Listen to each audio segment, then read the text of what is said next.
चतुर्थी को करवा चौथ कहते हैं। इसमें गणेश जी का पूजन करके उन्हें पूजन दान से प्रसन्न किया जाता है। इसमें गेहूं का करवा भर के पूजन किया जाता है और विवाहित लड़कियों के यहाँ चीनी के करवे पीहर से भेजे जाते हैं तथा इसमें निम्नलिखित कहानी सुनकर चंद्रोदय में अर्घ्य देकर व्रत खोला जाता है। एक साहूकार था, उसके 7 बेटे थे और एक बेटी थी। वह सातों भाइयों की प्यारी बहन थी। एक साथ ही बैठकर खाना खाते थे।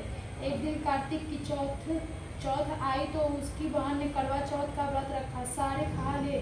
उनकी माँ बोली, आज यह खाना नहीं खाएगी, इसका करवा चौथ का व्रत है, जब चांद निकलेगा तभी खाना खाएगी। तो उसके भाइयों ने छल कपट से जंगल में आग जलाकर छलनी में से चांद दिखा दिया। तेरा चांद निकला है, हमारा तो रात को निकलेगा। यह सुनकर भाइयों के कहने से उसने चांद को अर्घ दे दिया और खाने बैठ गई। पहला टुकड़ा तोड़ा, बाल निकला। दूसरा टुकड़ा तोड़ा, छींक मारी। तीसरा टुकड़ा तोड़ा तो राजा के घर से बुलावा आ गया कि राजा का लड़का बीमार है, जल्दी भेजो। माँ ने लड़की के पहनने के लिए 3 बार संदूक खोला। तीनों बार सफ़ेद कपड़े निकले। अब उसको सफ़ेद कपड़े पहनाकर ही ससुराल भेज दिया और माँ ने लड़की के पल्ले में एक सोने का सिक्का बांध दिया और बोली, रास्ते में जो भी मिले उसके पैर छुए जाना। जो तुझे सुहाग के आशीष दे उसे सोने का सिक्का दे लेना और पल्ले को गांठ लगा लेना।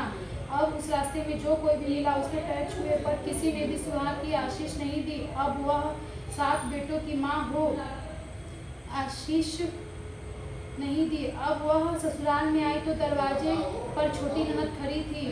वह उसके पैर पड़ी तो ननद बोली, सीली हो, सपूती हो, 7 बेटों की माँ हो, मेरे भाई का सुख देख।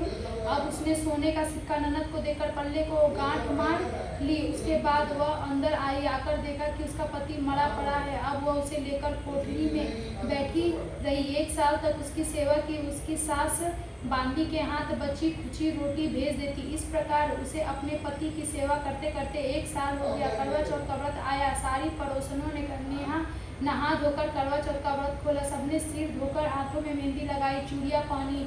वह सब देखती रही। एक पड़ोसन बोली, तू भी करवा चौथ का व्रत कर ले। तब वह बोली, मैं कैसे करूँ? तो वह बोली, चौथ माता की कृपा से सब ठीक हो जाएगा। उसकी कहने से उसने भी व्रत रखा। थोड़ी देर के बाद करवे बेचने वाली आई। करवे लो री, करवे लो, भाइयों की प्यारी करवे लो। ऐ करवे वाली, मेरे को भी करवे दे जा। वह कहने लगी, मेरी दूसरी बहन आएगी, वो तेरे को करवे देगी।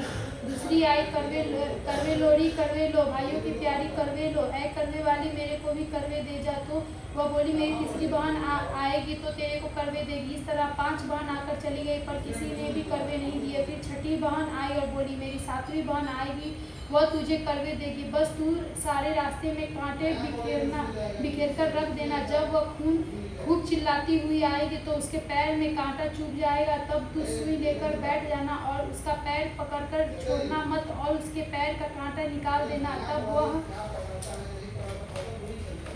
तब वह तेरे को आशीर्वाद देगी। भाई जियो, साईं जियो। जब वह मुझे आशीर्वाद देगी तो तुझे उससे करवे मांग लेना। जब वह तुझे करवे देकर आएगी फिर तुझ उजमन करना, जिससे तेरा पति अच्छा हो जाएगा। अब उसे वैसा ही किया। सारे रास्ते में कांटे बिछा दिए। अब वह करवे लेकर के खूब चिल्लाती हुई आई और उसके पैर में कांटा चुभ गया। उसने कहा, पैर पकड़कर छोड़ा नहीं और उसका कांटा निकाल दिया। तो उसने आशीर्वाद दिया। तब वह बोली, जब तूने मुझे आशीर्वाद दिया तो करवे भी देकर जा। वह बोली, तूने तो मुझे ठग लिया। यह कहकर उसने उसे करवे दे दिए। अब करवे लेकर उसे उजमन की तैयारी की। व्रत रखा। राजा का लड़का ठीक हो गया और बोला, मैं सोया हूँ।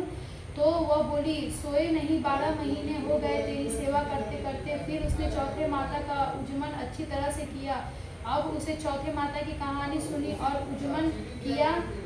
अब वे दोनों चौसर खेलने लगे। इतने में उसकी बांदी तेल की पल्ली और गुड़ की डली लेकर आ गई और दोनों को खेलते देख बांदी सासू से जाकर बोली, महल में खूब रौनक है, तेरी बहू चौसर सार खेल रही है। इतनी सुनकर सासू देखने आई। दोनों को खेलते देख बहुत खुश हुई। बहू ने सासू को पैर दबाए और सासू बोली, बहू सच सच बता, तूने क्या किया? उसने सारा हाल अपनी सासू को बताया। राजा ने सारे शहर में ढिंढोरा पिटवाया कि अपने पति की जीवन सुरक्षा के लिए बहू ने करवा चौथ का व्रत रखे। पहले करवे को अपने पीहर में जाकर उजमन करे। हे चौथ माता, जैसा राजा के लड़के के जीवन का दान दिया वैसे सब किसी को दान देना। कहानी सुनते समय कटोरी में चावल ले, चांद को अर्घ देते समय ऐसा 7 बार बोले। चंदाए चंद्रवालिए चंदाए बार में उठ, सुहाग अर्घ दे। मैं बैठी थी बाट में, काहे का तेरा कंडला, काहे का तेरा हार, सोने का मेरा कंडला, जग मोतियन का हार। कहाँ बसे तेरा पेवड़ा, कहाँ बसे ससुराल, आम तले मेरा पेवड़ा, नीम तले ससुराल। चंदाए पूजन करने के लिए थाली में 13 जगह 4 पूरी और थोड़ा सा सीधा रख ले। उसके ऊपर एक साड़ी, ब्लाउज और रुपये दे चाहे रख ले। उस थाली के चारों ओर रोली चावल से हाथ फेर कर अपनी सासू जी के पांव लगकर उन्हें दे देवे। उसके बाद 13 ब्राह्मणों को भोजन करावे और दक्षिणा देकर तथा तिलक लगाकर उन्हें विदा करे।